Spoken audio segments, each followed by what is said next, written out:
Buen día, Javier. Estuvimos recién llegados, pues Sí, hace un calor anunciamos, afuera increíble, el calor que hace. Estuviste en lo que sería el tercer juicio por delito de lesa humanidad, exacto. Hoy con una actividad diferente. Sí, parte de las audiencias, en este caso, a lo largo de las audiencias se han estado hablando de descripciones de los lugares, de los espacios, donde no solamente actuaron los imputados, en este caso el juez federal Eduardo Allende, sino también el lugar donde estuvieron detenidos las personas involucradas en lo que fue la última dictadura, ¿no? Dentro de lo que era la ex jefatura de policía, donde hoy está el MUSAL, el Museo Histórico de San Luis.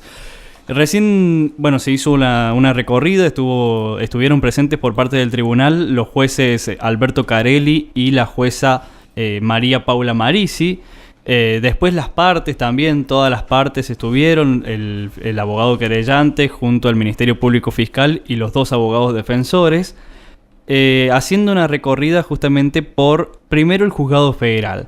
¿Qué querían determinar en el juzgado federal? La oficina donde funcionaba la oficina del juez federal Eduardo Allende, que constataron que han hecho modificaciones en el juzgado y no está tal cual en ese momento estaba, ¿no? Se ha modificado, no a grandes rasgos, pero sí se han hecho algunas modificaciones. Por ejemplo, en la oficina del juez Allende está en el juzgado federal. Si uno ingresa al juzgado federal, hay un pasillo que es tipo L, claro, ingresando hacia calle Belgrano. Por calle Belgrano, exactamente. Por calle Belgrano ingresás, hay como una especie de hall de entrada.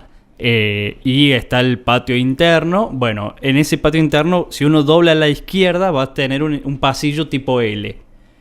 Haciendo ese pasillo tipo L, al final del pasillo está la oficina, la que era la oficina del juez Allende, que tiene modificaciones porque ahora hay dos oficinas en lo que antes era solamente una sola. Allí se pudo constatar que estuvo Allende presente. Contó más o menos cómo era en ese momento la fachada, junto a una de las testigos que es Lili Fabier, que era la secretaria justamente de Allende, que pudo constatar justamente dónde estaba ubicada la oficina, cuáles eran los cambios que se han hecho, que si bien nos recordaban en detalle cómo estaba distribuido el espacio, pero sí, por ejemplo, que ahora hay una pared en donde antes no lo había, y eso divide que haya dos oficinas. Sí, por pregunta del Ministerio Público Fiscal, constataron que muy cercano a la oficina, o sea, uno sale de la puerta de la oficina, a mano derecha se encuentra con un patiecito interno que da a la pared que sería la colindante con la entrada tipo cochera, ¿viste? Donde está el portón por calle Belgrano, que era la jefatura. Sí, bueno, claro. Esa pared es la colindante justamente a ese pasillo cochera.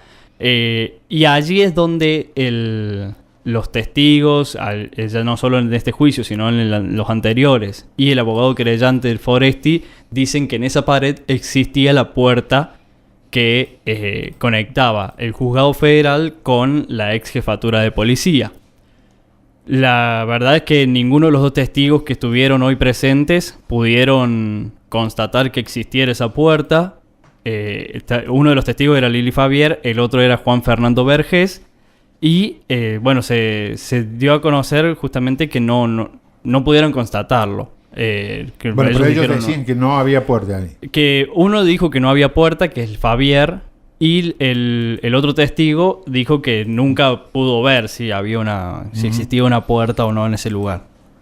Esa era una de las premisas que tenía esta inspección, determinar si existía o no esa famosa puerta que conectaba los dos edificios, que recordemos es todo un edificio. O sea, si uno ve la fachada por fuera, pareciera que fuera todo un solo edificio, y sin embargo por dentro está todo dividido entre lo que era el juzgado federal con el correo en su momento, y que después, una vez que Nación se desprende de ese edificio del correo, porque es trasladado, se lo cede a la provincia, y la provincia decide que allí funcione la jefatura de policía.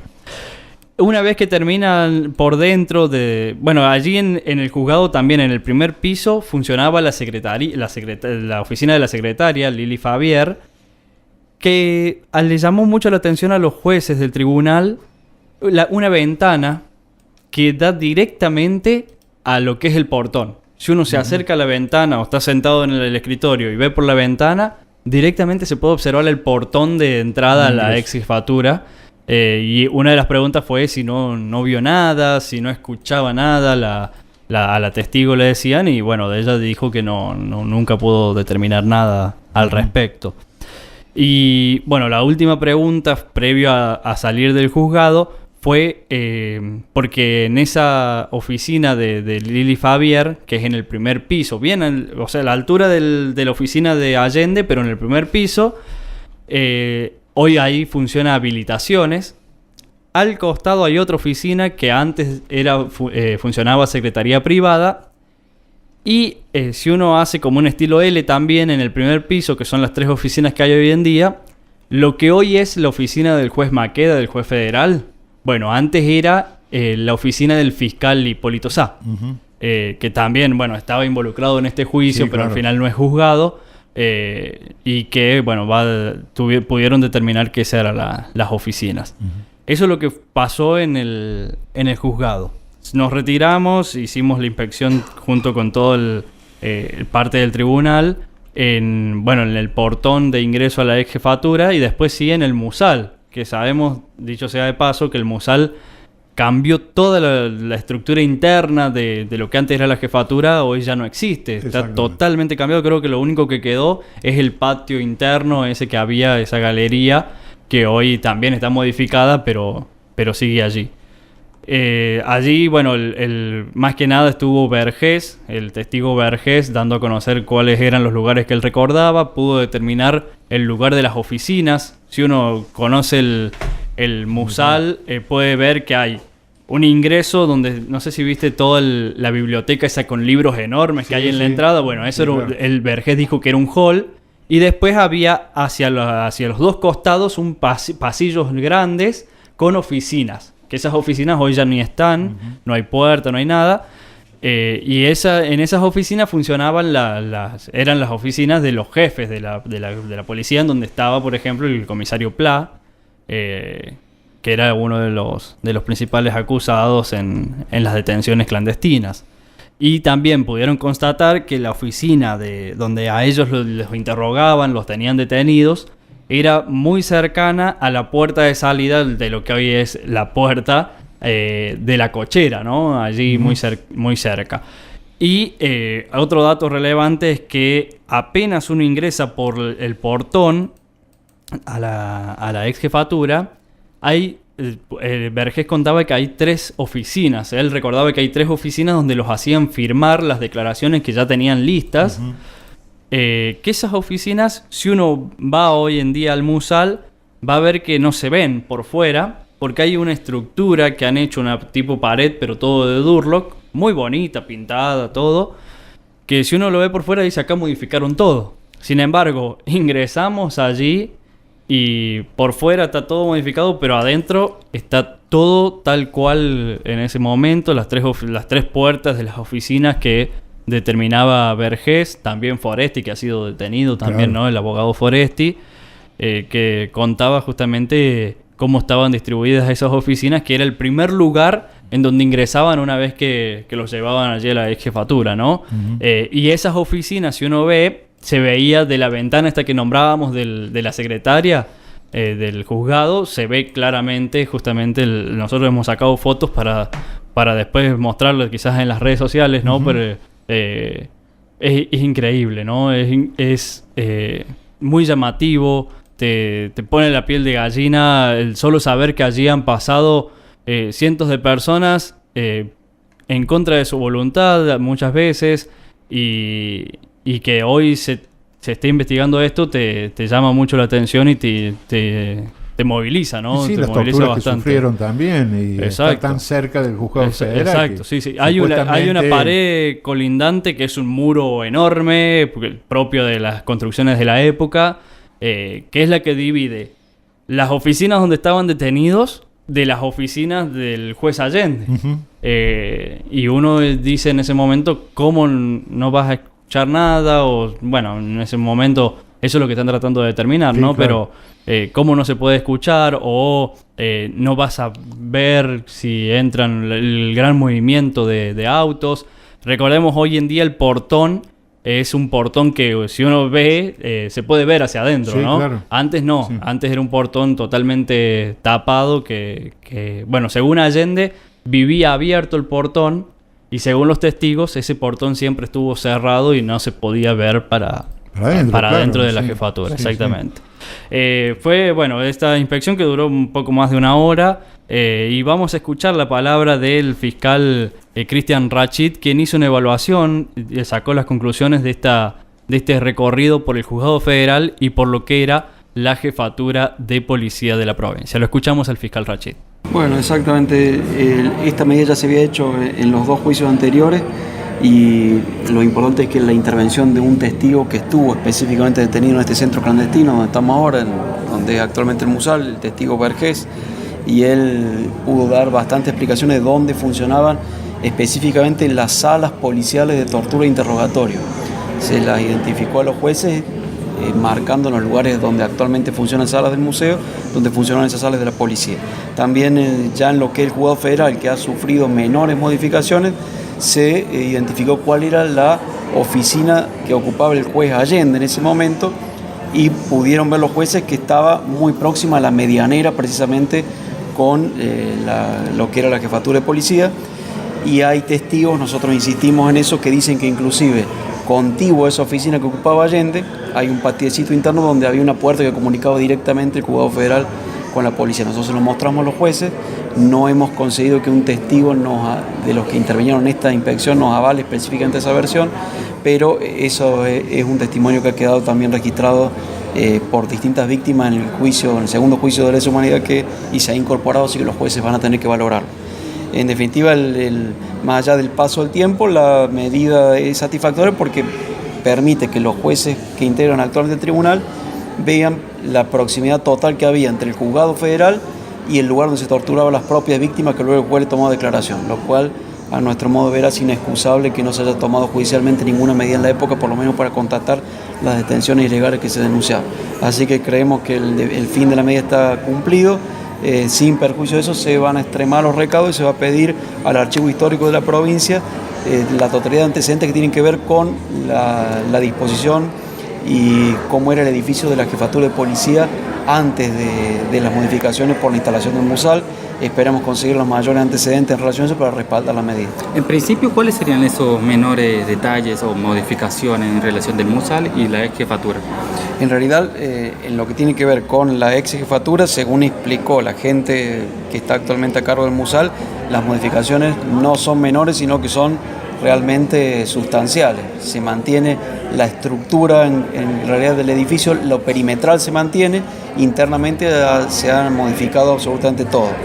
Es de interés especialmente en lo que es actualmente el ingreso de vehículos que tiene el Musal, que es por calle Belgrano, es especialmente de interés de la acusación determinar que las habitaciones que allí están modificadas eran las que funcionaban precisamente como lugares de tortura e interrogatorio de víctimas, y a eso apunta la medida de buscar los archivos históricos.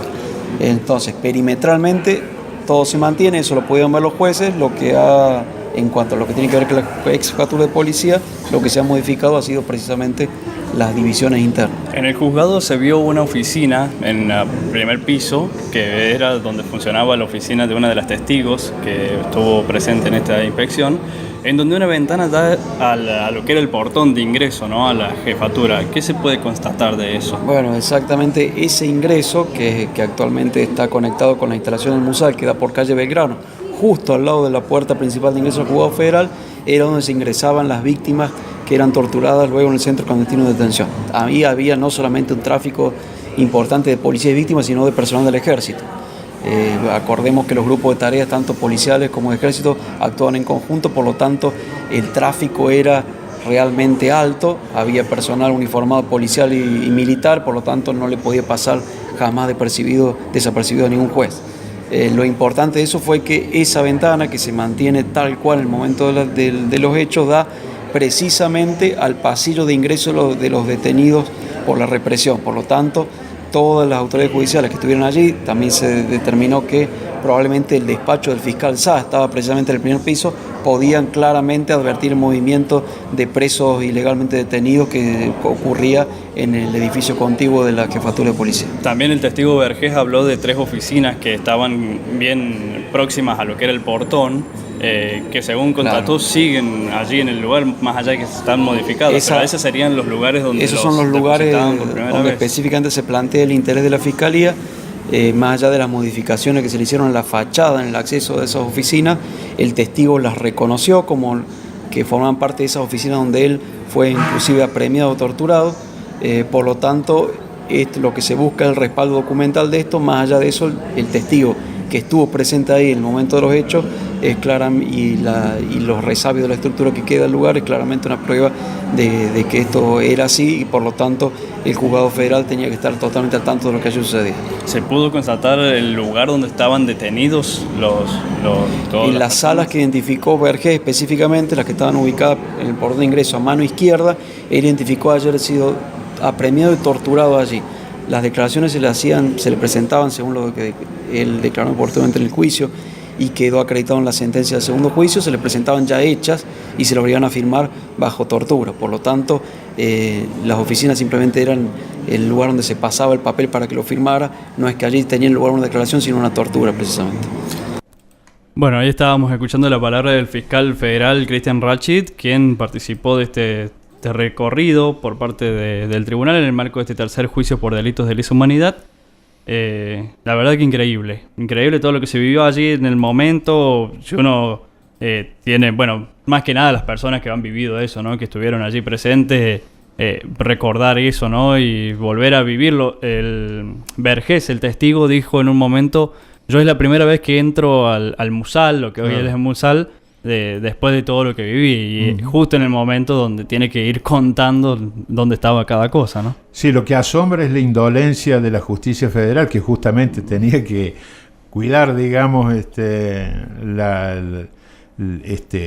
justicia justamente de estos detenidos, y que se cumplieran todos los requisitos, ¿no? Y en realidad eran todos detenidos en forma clandestina. Exacto. No solo estado al lado y no haber hecho nada, ¿no? Uno imagina y dice, bueno, ponele que no hayan escuchado que ingresaban a la jefatura los autos y todo. Que no hayan escuchado gritos, que no hayan escuchado los espacios, las personas que estuvieron allí. En el momento donde uno tiene que investigar eso, de qué lado uno se pone, ¿no? Claro. Y la manera en cómo tenés que investigarlo. Allí está la cosa, y donde quieren llegar justamente con esta investigación en el marco de este tercer juicio, que es justamente la procedencia, cómo actuó el juez a la hora de las investigaciones en el caso de estos detenidos clandestinamente. Sí, ¿qué pasó con los pedidos de habeas corpus, por ejemplo? Exacto. ¿Cuántas veces le dieron? O la conformación de un tribunal para ejercer un juicio justo como debería haber hecho. Pero bueno, el juicio continúa directamente ya el año que viene. Bien temprano, el 31 de enero, ya se fijó fecha para una audiencia que va a tener que ver con la incorporación de las declaraciones de lectura que habíamos hablado el viernes pasado. ¿Te acordás, Adolfo? Sí. Declaraciones de lectura, que son declaraciones que han hecho los detenidos frente a un juez, frente a la policía, que han dejado firmado ellos, pero que por algún motivo, en este caso por fallecimiento algunos, no pueden volver a reconocer esa declaración. Entonces básicamente va a estar emitido en ese sentido esa audiencia. Un día después, el 1 de febrero, empiezan los alegatos. Los alegatos van a estar primero el Ministerio Público Fiscal, la querella y después la defensa oficial. Ya se planea que el 1 de febrero ya vuelvan a estar en las audiencias los acusados, que les habían permitido no estar en las anteriores audiencias. Así que ya el 31 vuelve, y se espera que los primeros días de marzo se lea la sentencia definitiva. Muy bien, muchas gracias. Muchas gracias. Hasta luego.